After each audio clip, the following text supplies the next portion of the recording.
Bonjour à toutes et à tous et bienvenue sur TV Vendée dans cette matinale en ce mardi 7 octobre. Très heureux de vous retrouver en ce deuxième jour de la semaine pour vous accompagner pour une nouvelle demi-heure, une demi-heure d'actualité, d'informations pratiques et de divertissement que vous nous proposons chaque matin. Je salue également à mes côtés Julien en régie qui réalise cette émission, tous les côtés qui se lèvent tôt. Si vous souhaitez vous aussi participer ou réagir pendant l'émission, un numéro de téléphone, le 06 84 54 77 23, le numéro direct pour pouvoir nous contacter et nous envoyer un message.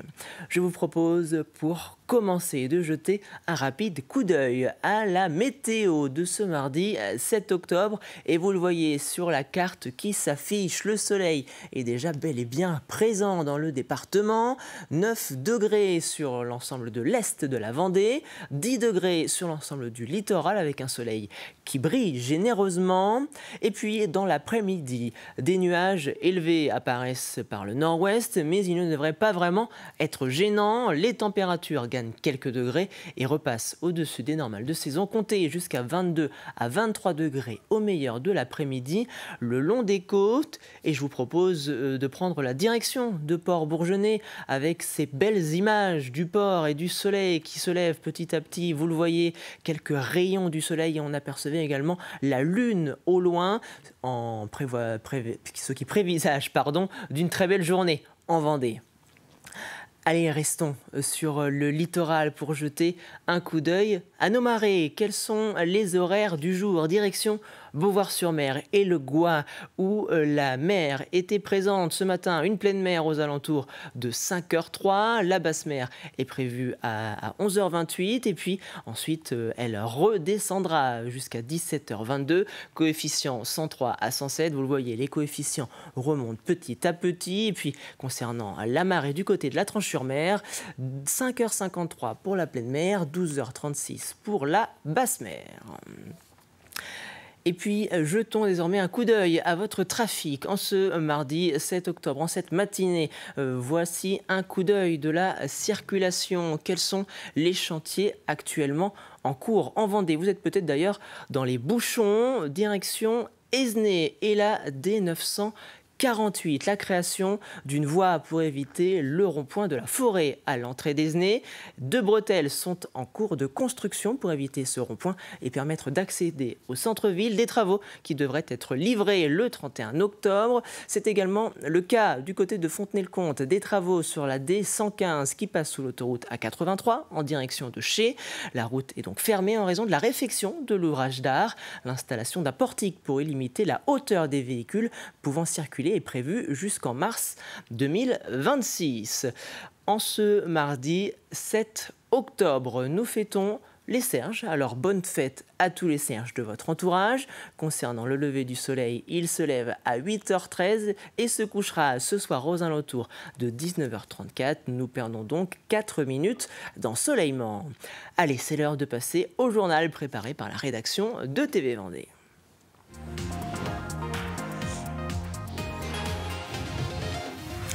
Le Premier ministre Sébastien Lecornu a officiellement remis sa démission au président de la République à la stupeur de tous hier matin.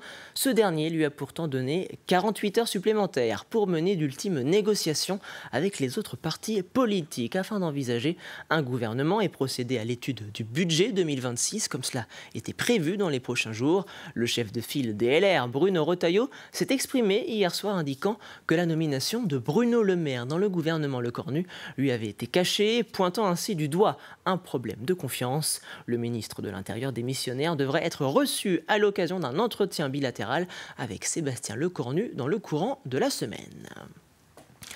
Vous êtes peut-être ce parent, ce conjoint ou encore ce voisin qui venait en aide dans le quotidien de l'un de vos proches par un soutien moral, une gestion administrative ou encore une coordination des soins. À l'occasion de la Journée nationale des aidants, le service de relayage Bulder et les associations CAPREPI et APF France Handicap ont organisé une journée conviviale à destination des aidants de personnes en situation de handicap.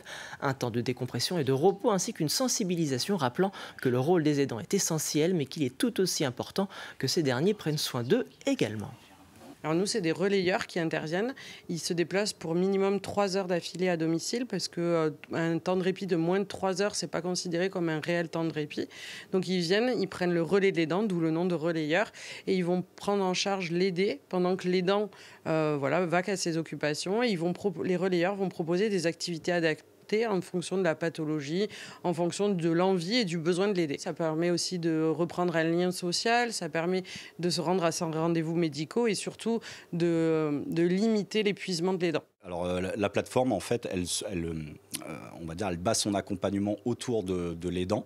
Alors forcément, ça passe aussi sur les besoins de la personne en situation de handicap, mais ce qui est très important de dire, c'est que nous, on va vraiment accompagner l'aidant en fonction de ses besoins. Et par rapport à ça, derrière, on va pouvoir proposer avec nos partenaires un service d'aide et d'accompagnement à domicile, donc des interventions à domicile, de l'hébergement temporaire ou de l'accueil de jour sur les établissements sociaux, médico-sociaux, de l'inclusion en crèche, en micro-crèche, des séjours adaptés, tout ce qui va toucher en fait aux besoins de l'aidant. Et si vous aviez à votre service un robot fabriqué spécialement pour vous? C'est la promesse de la société vendéenne TD Conception qui a organisé récemment une journée portes ouvertes de ses ateliers. Sa mission, créer et adapter des robots en fonction des demandes particulières des entreprises. Un moyen, par exemple, d'améliorer la production, mais aussi de réduire les risques de blessures au travail, ce qui intéresse aussi bien les entreprises vendéennes que celles des quatre coins de l'Hexagone. Un reportage signé Jeanne Bell. En barman, en suivi de trajectoire ou encore en pliage de carton, ici, les robots savent tout faire. Ils sont le futur de certaines entreprises. Nous, on va dire qu'on est spécialisé dans tout ce qui va être hors standard. Toutes les machines catalogues, il y a déjà beaucoup d'entreprises, de fournisseurs qui peuvent les faire. Donc ça, c'est pas notre domaine. Mais par contre, tout le hors standard, c'est ça que j'adore. Et c'est, comme on va dire péjorativement, c'est tous les moutons à 5 pattes.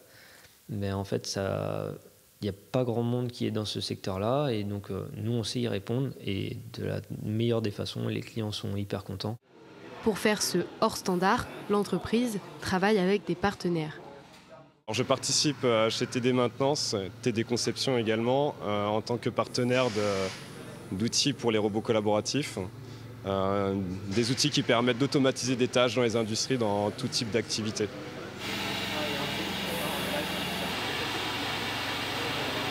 Ces solutions robotisées permettent entre autres d'éviter les troubles musculo-squelettiques en enlevant les tâches répétitives aux employés.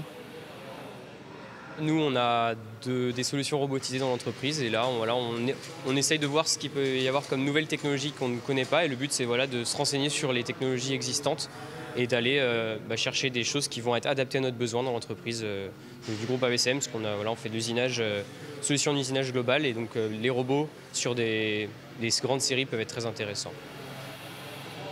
L'entreprise peut aussi travailler sur des cobots, ces robots qui collaborent avec l'homme tout en garantissant leur sécurité. Dans le cadre de la journée nationale dédiée aux bibliothèques, la médiathèque Jacques Fraisse de Saint-Hilaire-de-Riez organisait sa journée Bibli en folie. Plusieurs animations étaient prévues sur le thème du chemin de fer. Un parcours ferroviaire était donc proposé permettant aux visiteurs de découvrir à chaque station les collections de la médiathèque. Des animations sur le thème du voyage en train étaient proposées avec des jeux, des activités participatives ou encore la réalisation d'une fresque collective, puis une rencontre avec l'auteur vendéen de romans policiers Jean-Christophe Paillet, dont les intrigues se déroulent à Saint-Hilaire-de-Riez, était organisée. Le but au départ, c'était en fait de promouvoir un peu les sites vendéens, comme on va dire les 5 Pinots, dernièrement les Rochers de Pilours. Et l'idée, c'est d'avoir une intrigue autour de ces sites remarquables de Vendée, pour faire découvrir la région aux lecteurs. C'est très important puisque ça permet d'échanger donc avec le public, avec les lecteurs, et ça permet de promouvoir nos ouvrages, de leur faire découvrir un petit peu nos histoires, nos intrigues. En général, on fait de cette journée, c'est maintenant la deuxième, voire troisième année de Bibli en folie, un événement particulier pour accueillir et les familles et montrer la variété des collections. On essaye de mettre ça sur le mode un peu ludique, divertissant, et montrer que les médiathèques, bibliothèques sont des lieux de découverte, de voyage, d'exploration, de construction. Et voilà, on est ravis parce qu'en général, il y a un petit côté fête aussi qui s'associe à cette journée. Depuis avril 2022, le département de la Vendée a déjà mis en place 15 forums intitulés « Bien vieillir à domicile ». C'est l'un des enjeux du territoire. Pour cela, le conseil départemental de la Vendée et les collectivités locales s'associent pour permettre d'accompagner et de sensibiliser au mieux la population lors de chaque événement. Le prochain forum, désormais intitulé « Bien vieillir en Vendée », est organisé ce mardi 7 octobre à Saint-Jean-de-Mont au Palais des Congrès. Direction la forêt de Mervan-Vouvant, au plus gros massif boisé de Vendée, avec ses 2500 hectares de forêt domaniale et ses 3000 hectares de forêt privée. Alors, pour faire connaître ce site naturel, l'Office national des forêts organisait récemment l'opération Tous en forêt à destination du grand public. L'objectif, permettre aux promeneurs de mieux comprendre la gestion de la forêt domaniale de Mervan, tout en les sensibilisant à la protection de la biodiversité. Reportage signé Cyril Guillet.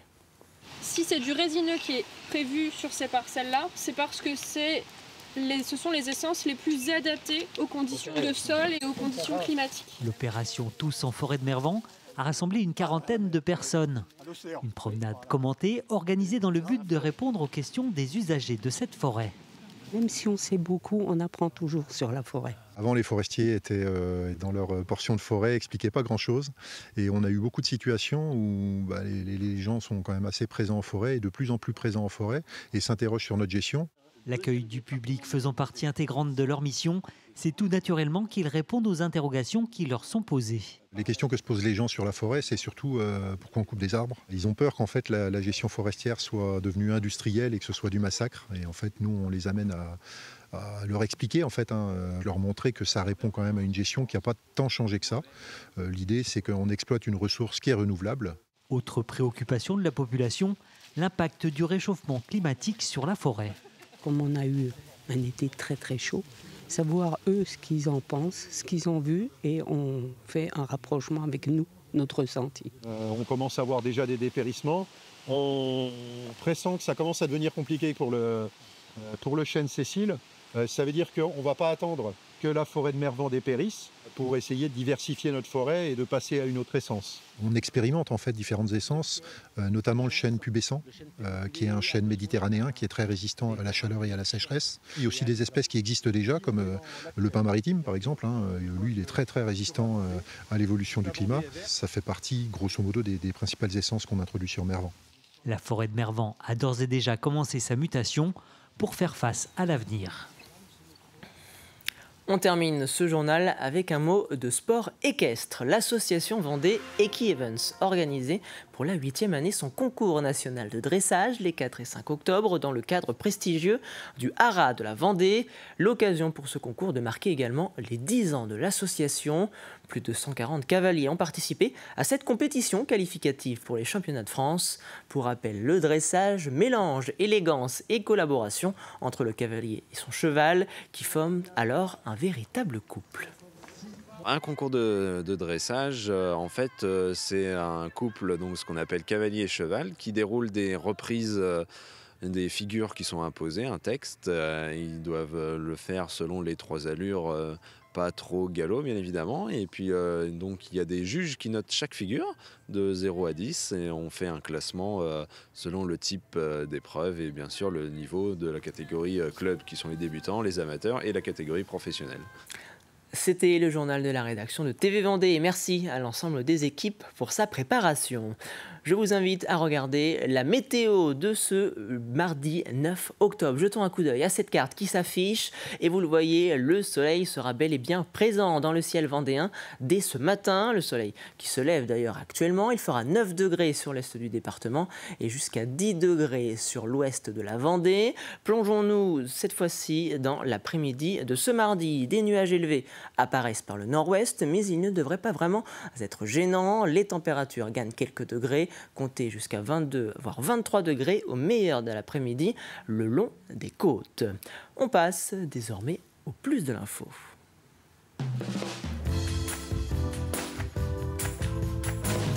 Un plus de l'info qui vous présente aujourd'hui le métier d'AESH. Alors que se cache derrière ces 4 lettres connues de toutes et tous, mais dont le quotidien reste encore méconnu, réponse dans ce plus de l'info.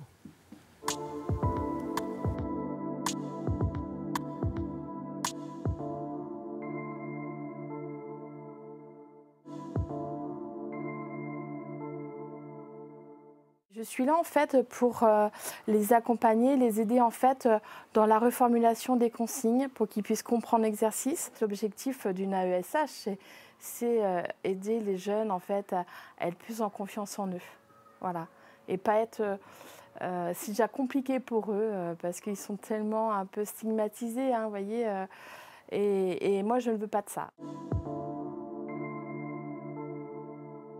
Chaque enfant, en fait, a ses difficultés.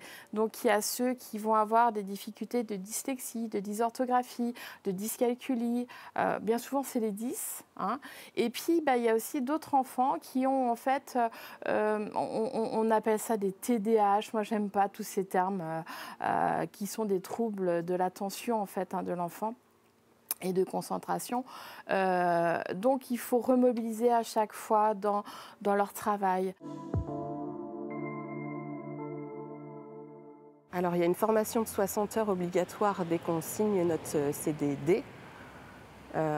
Et donc, dans ces 60 heures, il y a une partie donc sur informatique qu'on fait à la maison et une autre partie en présentiel sur certains thèmes donnés plus spécifiquement. Ça, c'est vraiment un travail au quotidien et qui se voit petit à petit. On ne peut pas tout maîtriser tout de suite et ça, il faut aussi se l'accorder, quoi. Et en plus, la formation, elle n'est pas non plus tout de suite. Donc, faut vraiment prendre le temps, observer et voilà, essayer de se mettre dans sa peau. C'est des valeurs humaines.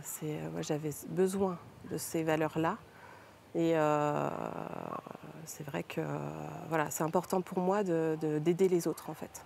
Ça a du sens, ça fait sens dans ma tête. Moi-même, j'ai un enfant qui est dyslexique, dysorthographique et qui a de la dysproprioception. Et j'ai voulu, en fait, faire ce métier d'accompagnement parce que, en fait, je voulais mieux comprendre aussi mon fils qui était aussi en difficulté. Et du coup, ça m'a permis aussi d'avoir aussi une formation pour comprendre aussi comment accompagner aussi. Et ce qui m'a servi aussi pour mon fils.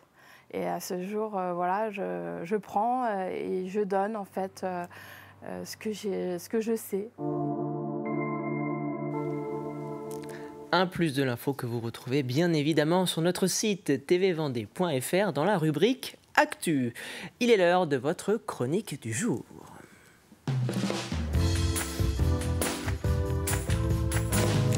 Une chronique du jour dédiée à la santé le mardi. Vous en avez désormais l'habitude. Et en ce mois d'octobre rose, nous continuons notre série consacrée au cancer du sein. Chaque année, ce sont plusieurs centaines d'annonces de cancer du sein qui sont réalisées au CHD Vendée. Alors comment s'organise une consultation d'annonce de la maladie avec un professionnel de santé et quels accompagnants de soins sont proposés aux patients? La gynécologue obstétricienne Pascaline Deblaye répond à ces questions dans cette nouvelle chronique. D'après le plan cancer de 2003-2007, ce temps d'annonce a été structuré. C'est-à-dire qu'il est maintenant obligatoire. Il est obligatoire de la part donc, du médecin et il est fortement recommandé d'être associé à la présence de quelqu'un d'autre, un personnel paramédical. Il faut savoir que donc, sur le CHD, nous le faisons accompagné d'une infirmière de coordination en cancérologie qui nous accompagne dans les temps d'annonce, qu'ils soient préopératoires ou post-opératoire.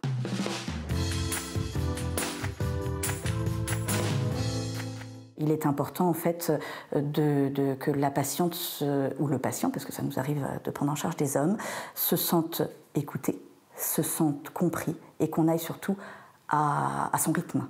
Parce que ce qui est très important dans l'annonce, c'est pas du tout ce qui va être dit, c'est ce qui va être compris. Ce qui veut dire qu'il y a des annonces qui vont pouvoir durer très longtemps. d'autres qui vont durer beaucoup moins longtemps parce qu'en fait, la réaction des patientes, elle ne peut pas s'anticiper. On ne sait pas comment ils vont réagir. Il y a plein de réactions possibles. La sidération, l'injustice, la colère, parfois même l'agressivité. Il faut qu'on s'adapte à cette réaction-là. Il y a des patientes où on va faire toute la consultation d'annonce, le plan de soins, ce qu'on va leur faire, et d'autres, en fait, on va arrêter l'annonce assez rapidement, toujours en prononçant le mot cancer quand même. Hein. Le but, c'est de ne rien cacher à la patiente, mais le faire avec des mots qui puissent être entendus par elle. Et il y a certaines consultations que l'on va arrêter assez rapidement et qu'on va reprogrammer, parce qu'en fait, on a un mur devant nous et que de toute façon, ça ne sert à rien.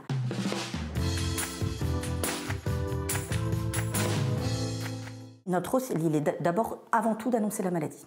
Ensuite, il est d'écouter le patient ou la patiente, d'écouter son parcours de vie, parce que ça rentre énormément en compte dans la manière dont il va réagir lors de la consultation d'annonce.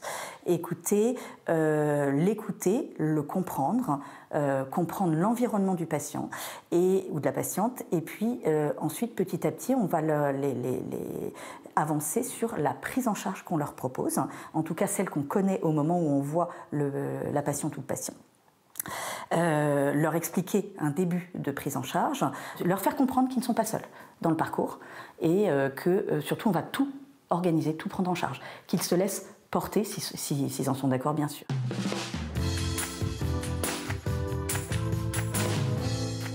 À la consultation de pansement, qui est à peu près à 6 jours, 7 jours après l'intervention, l'infirmière a un moment privilégié avec la patiente où elle va pouvoir discuter de plein de choses. Elles sont en plus dans l'attente de leurs résultats, dans l'angoisse de leurs résultats. Et quand on les revoit donc à la consultation d'annonce post-opératoire, proprement dite, c'est ce qu'on appelle l'hôpital de jour de cancérologie, elles vont nous voir, nous, médecins, accompagnés de l'infirmière de coordination, on va leur donner leur plan de soins, tout sera organisé, c'est très bien, mais on va aussi leur faire rencontrer une diététicienne, hein, puisqu'on sait que malheureusement les traitements, quels qu'ils soient, peuvent entraîner soit perte de poids, soit prise de poids selon les patientes. On va leur faire rencontrer également une oncopsychologue. Alors sauf si elles s'y opposent totalement, on leur dit que c'est bien d'avoir un premier contact. Elles n'en ont peut-être pas besoin à ce moment-là, mais elles peuvent en avoir besoin ultérieurement. Donc en fait, c'est un peu une prise en charge globale. Le jour de l'annonce des résultats, de l'hôpital de jour de cancérologie, c'est vraiment une prise en charge globale qu'on leur propose. Et cette chronique santé est à retrouver sur le site tvvendée.fr, rubrique Actu. C'est l'heure de passer à l'extrait du jour.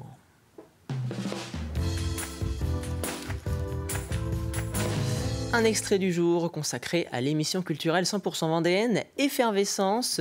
Au programme de ce nouvel épisode, retour sur l'œuvre d'Hélène Menanteau et Axel de Harinck, zoom sur le Festival international du film de La Roche-sur-Yon et entretien avec Mélinda Blanchet, photographe qui vient de sortir son premier livre. En voici justement un extrait. À la base, le public te connaît quand même davantage sous ton premier métier puisque tu es photographe. Exactement. Photographe de portraits, de mariage, un petit peu tout. Exactement. Voilà, et donc tu as sorti ce livre en 2024. Oui. Voilà. Alors comment est-ce qu'il est né ce projet? Comment est-ce qu'on se dit d'un coup, ça y est, je suis photographe, mais j'ai envie d'écrire un livre?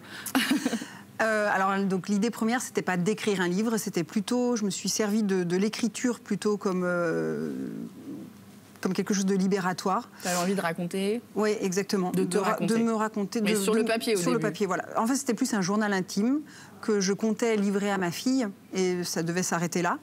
Et puis, au fil des années, avec le temps mis dans ce projet-là, finalement, voilà, a émergé l'idée d'en faire quelque chose et d'en faire une parution. De le livrer au public. Exactement. Alors, tu as mis combien de temps à écrire ce livre? J'ai mis 5 ans.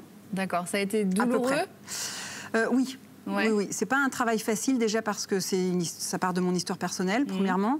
Parce que c'est des sujets assez graves dans le fond. Et puis aussi dans le processus d'écriture, c'est quand même quelque chose... Enfin voilà, en plus c'est mon premier roman, donc je m'y connaissais pas du tout. Il a vraiment fallu que j'apprenne tout en fait. C'est toujours délicat de parler d'un livre sans tout spoiler. On veut donner envie de le lire, mais on veut pas tout raconter. Donc qu'est-ce que tu as envie de raconter sur ton livre ? Eh bien, qu'est-ce que je pourrais dire? Que c'est l'histoire d'un parcours de vie, donc celui de Sarah et Arnaud, un jeune couple qu'on va suivre sur 12 années. par le regard de Sarah, la narratrice, que ça aborde différentes thématiques comme la quête d'identité, le poids du regard de la société, les peurs limitantes, le regard de la famille. Exactement, ça peut être le regard de la famille. Les incompréhensions au sein d'une fratrie, d'une famille aussi. Hein. Et au fil des chapitres, donc Sarah nous fait part des doutes qu'elle commence à avoir sur celui qui est devenu son mari, Arnaud, et qui vont réveiller en elle quelque chose qu'elle avait cherché à enfouir, à étouffer, qu'elle nomme la bête. C'est l'heure de votre café cuisine. À gagner cette semaine dans votre jeu de la matinale, une carte cadeau d'une valeur de 50 € offerte par l'association des commerçants Les Vitrines du centre-ville de La Roche-sur-Yon. La question, la voici. Quel événement sportif du mois d'octobre revient cette année en Vendée après un an d'absence? Votre indice du jour, le voici. Le premier vainqueur n'est autre que le Vendéen Jean-René Bernaudot. Et c'est ainsi que se termine cette matinale. Merci beaucoup de l'avoir suivi. À très vite pour de nouvelles aventures sur TV Vendée. Bonne journée à vous.